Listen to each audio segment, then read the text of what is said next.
Hello and welcome to your Newsmax Now update. I'm John Bachman. Friday is the start of the weekend in Muslim countries, and it's also the day when believers participate in ritual prayers. But in Egypt today, many of those sermons are expected to be about the unrest with the government, and some are calling for more protests, as well as a day of anger. But Egypt's government has authorized the use of deadly force against protesters who target police or government buildings.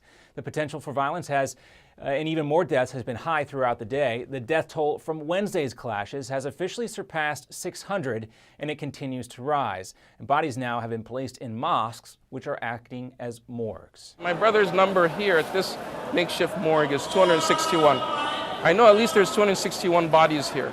On Wednesday, President Obama condemned the government's decision to crack down on protesters, and he announced that the U.S. would cancel biannual military exercises with Egypt that date back to 1981.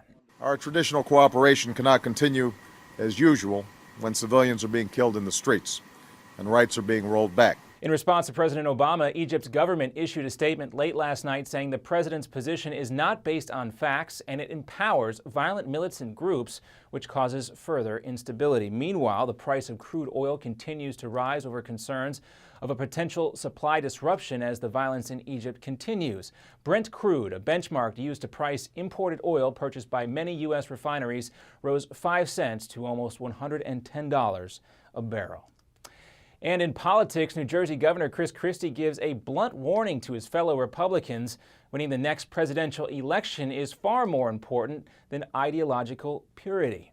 The Republican National Committee is holding its summer meeting this week to plot a path to victory in 2016. During a closed-door talk, Christie positioned himself as the candidate who can win a general election, even if he's not the most ideologically conservative. CBS News obtained a recording of that audio. Here are the governor's remarks. I think that we have some folks who believe that our job is to be college professors. For our ideas to matter, we have to win. Because if we don't win, we don't govern. And if we don't govern, all we do is shout into the wind. That was an indirect shot at Kentucky Senator Rand Paul, who's had a very public back-and-forth debate with Christie over the federal government's surveillance programs. And federal investigators have now recovered the flight recorders from a UPS cargo plane which crashed Wednesday in Alabama. The cases protecting those recorders were charred from the explosion and fire after the jet slammed into the ground during final approach towards Birmingham's airport. There is no indication, however, of engine failure or a fire before impact. And next up on your Newsmax Now update, an exclusive interview with country and bluegrass music legend Ricky Skaggs. Hello, my name is Fred Fleitz and I'm the managing editor of LigNet. You've probably seen our name preceding some of the stories you read on Newsmax or heard LigNet referenced on Fox News, C-SPAN, or CNN. Perhaps you've asked yourself, what is LigNet? LigNet is an acronym for the Langley Intelligence Group Network, a private Washington, D.C. based service that provides global intelligence, in-depth analysis, and detailed forecasting.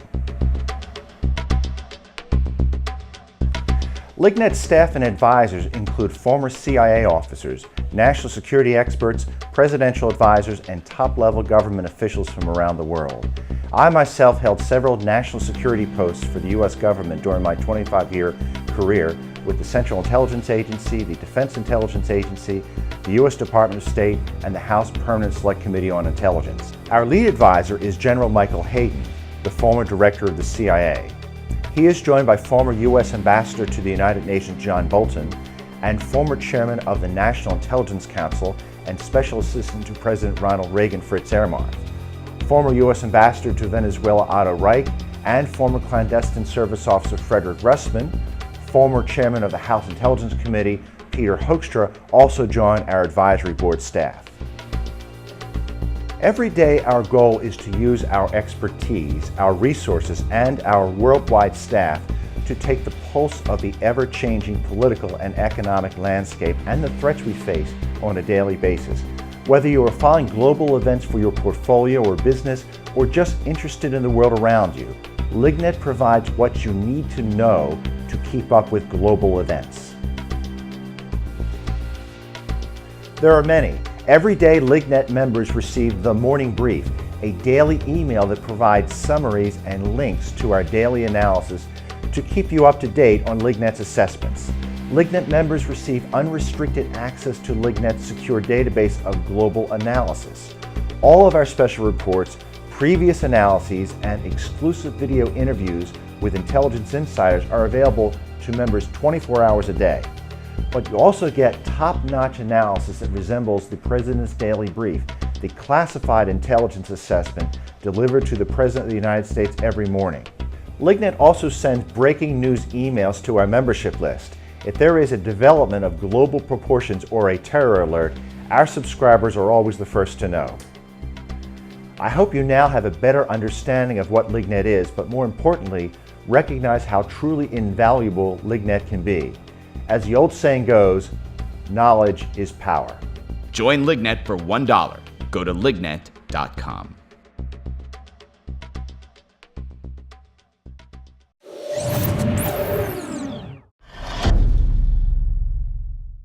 And welcome back. A powerful tropical disturbance is expected to soak lots of people this Saturday and Sunday across parts of the southeastern United States. These areas have seen so much rain already this summer.